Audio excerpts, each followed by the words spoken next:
Well, good morning, good people. Mark Holmes here, of course, with my buddy Cowboy Joe Boo, as well as Joe Bear in the house. And as always, I want to thank you all for watching, commenting, subscribing, and being part of the Joe Boo Sports Report. Without you guys, as well as you ladies, you know that this literally does not work. So let's get open for business and let's wake up the football gods here this morning. Hope everybody's doing good.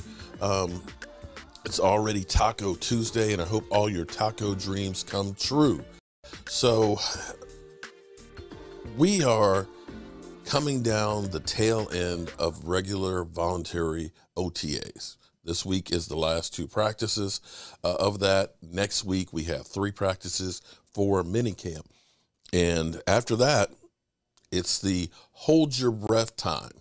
It is school is out for summer until training camp. That's when you hope that nothing happens with your players getting in trouble because, you know, that's the last gasp.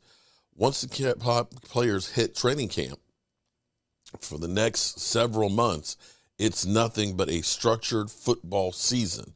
And that's, of course, where I always worry, as I'm sure most owners and GMs do as well, that their players don't get in trouble. The thing that was earth-shattering yesterday was the Aaron Donald contract. Aaron Donald, over the course of the next 3 years, will get $95 million. And this is where cap ceiling is a myth. The salary cap really does not exist, only in the minds of Cap Boy. Because we've seen so many teams that were supposedly against it with the cap, but have found ways to work around the cap. And this is the understanding. This is the understanding of knowing that there's going to be a windfall of new money that's coming in. Let's be clear. The demise of the NFL was well overstated. The fact that the Denver Broncos are about to be sold for $4.5 billion goes to show you, which actually may end up being a bargain, how much these teams and franchises are truly worth. The Cowboys, you could sell them for $10 billion, and we wish that Jerry Jones would kind of. But be that as it may, they know that this money's coming, so what teams are doing is they're redoing contracts to get ahead of the numbers. And when you see these numbers, they blow your mind. Aaron Donald's cap number, because here's the thing. He's technically making 32 a year, but his cap number this year is only 24 because of the prorated bonuses and the signing bonuses and everything else. You kick the money down the road. And that's where you look at it and say, okay, we can do this. We have the desire to. I've pointed out that if you take the cap number for this year for Von Miller, who really wanted to be here, for Bobby Wagner and Tyron Smith, their total cap number is the exact number of Dalton Schultz's franchise tag for this year. It's going to escalate the next year and the year after that, but you know that the salary cap will as well. And in some regards, this is the Dak Prescott contract all over again, where it would have been better to have gotten it done sooner than later. And this is where we are, of course, with dealing with Dalton Schultz. The Cowboys always, get a guy on the franchise tag, right? How many teams do you see really have players play on the franchise tag? Not that many. But we've seen DeMarcus Lawrence, we've seen Dak, now we're seeing Dalton Schultz. And in the end, after they've gone through and paid a guy on the franchise tag, they end up paying way more down the road. Now, we have $22.5 million.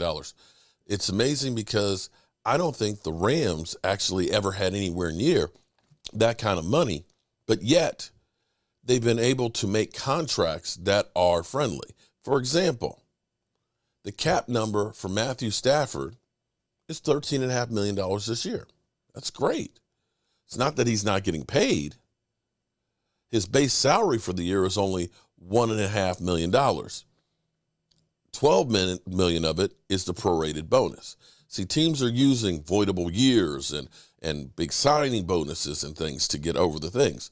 But unfortunately, the Cowboys are operating under kind of like the old way, where we're looking at maybe it's going to be a $10 million, increase next year.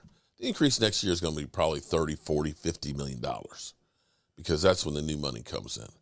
And this is where you look at it and say, because last night on our live stream, it was interesting because people were saying, well, the Cowboys don't care about winning, or, our front office sucks. And I'll say, well, it's not that they suck. It's that they don't do the extra part. Stephen Jones is right that you can't build a team on the back of free agents. You have to have a base of a team and then go out and get a few free agents that take you over the top. Because the Cowboys, the fact that we have a franchise quarterback that we got lucky enough to get in the 4th round, the fact that we have a right tackle that was a undrafted rookie free agent, the fact that you got a CeeDee Lamb, a Micah Parsons, a Diggs,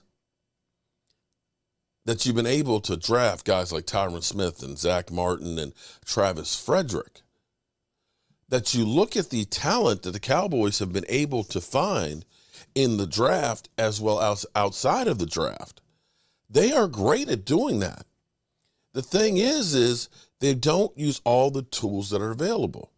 And that's where the Rams had a great base of a team, but they realized we need a little bit extra to take us over the top. So we go out and we get a Von Miller. We go out and get an Odell Beckham because Jefferson gets injured. We go out, we get a Matthew Stafford to, be a better quarterback than Jared Goff. That's the only problem with the Cowboys, is they don't use that free agency. Now, on the flip side of it, you can actually look and say, well, they use it, but they use very little of it. Because we're fortunate to have Jaron Kearse and Malik Hooker, our 2 starting safeties, dirt cheap. But sometimes you need just a little bit more to get you over the top. So, interesting note to me, and this is where I kind of worry a little bit, and of course it doesn't matter what I think, is Tyler Smith. Tyler Smith has been splitting reps at guard and tackle. The key thing here is we need Tyler Smith to be a day 1 starter. We must get the offensive line in better shape than what it was last year. There's no ifs, ands, or buts about that. And I worry about a guy who's raw, who is new to the NFL, having to learn too much. And if you're saying, and it's not necessarily a bad thing to understand what Tyron Smith has to do because you're playing next to him, as well as knowing your own assignments, because then you have more cohesion because you have a better understanding of the whole area of everything, where everything is going and how you fit into the puzzle. And that's where when you start getting to know what Tyron Smith is going to do and stuff, where you can kind of, they'll have those subliminal messages where you give each other a look and you may be changing something or passing a guy off and things like this. I worry with the lack of practicing that we have. We have 9 OTA practices in minicamp, and then we have training camp where literally it's not that much time. You only have like 14 padded practices to really get up to speed on the NFL. You got 3 preseason games. And if you're splitting time between the 2 positions, are you really learning one of them really, really well where you're ready to rock and roll on day 1? And I'm going to have an interesting question here, because if your idea is we are training you to be Tyron Smith's replacement, if Tyron Smith goes down during the season and Tyler Smith has to take over, in my mind, it needs to be that's the end of Tyron Smith for the Dallas Cowboys. Don't get me wrong. Tyron Smith, when healthy, is one of the best left tackles in football. But we have yet to go through a single season of Dak Prescott where Tyron Smith has made it through the whole season. And unfortunately, we are hoping against hope that he is going to be able to make it. Now, Tyler Smith steps in and takes over, then that needs to be Tyler Smith's position, at least in my mind. Is this the last year of Tyron Smith for the Dallas Cowboys?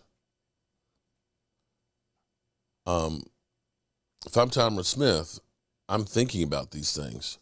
And as I approach the season and thinking, I truly need to be and stay healthy, or else this is it. Now, don't get it twisted.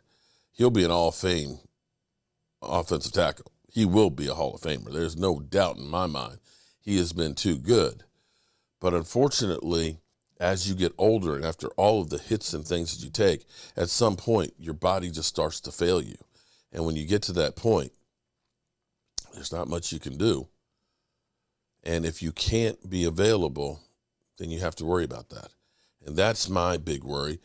Although in the past, the Cowboys' solution for Tyron Smith going down has always been a Ty Nsekhe, a journeyman offensive lineman who is just a warm body. I guess in some regard, looking at Tyler Smith and saying he's good enough to be that guy that we're not going to lose everything if we shift him out there. I get that mentality. But I just worry that Tyler Smith will be overwhelmed with too much data and not as effective as we need him to be. Okay? So, with that being said, that's all I got for you this morning. It's going to be an interesting day as we get ready. We're on the downhill side to going to Texas leaving Saturday. Shout out to everybody who's been going to the GoFundMe. Terry Lee was our winner last night. We will be giving out another piece tonight. At some point, I'll do a live stream this evening or tonight, and we'll be giving another piece away. And right now, I'm headed to my workshop to get some work done. I got more pieces I need to make before we go to Dallas, and I appreciate all the support that everybody has done to make this trip possible and to help fulfill Stuart Morrison's wish. And I appreciate y'all. That being said, you know how we roll. As always, I want to thank you all for watching, commenting, subscribing, and being part of the show for the sports report.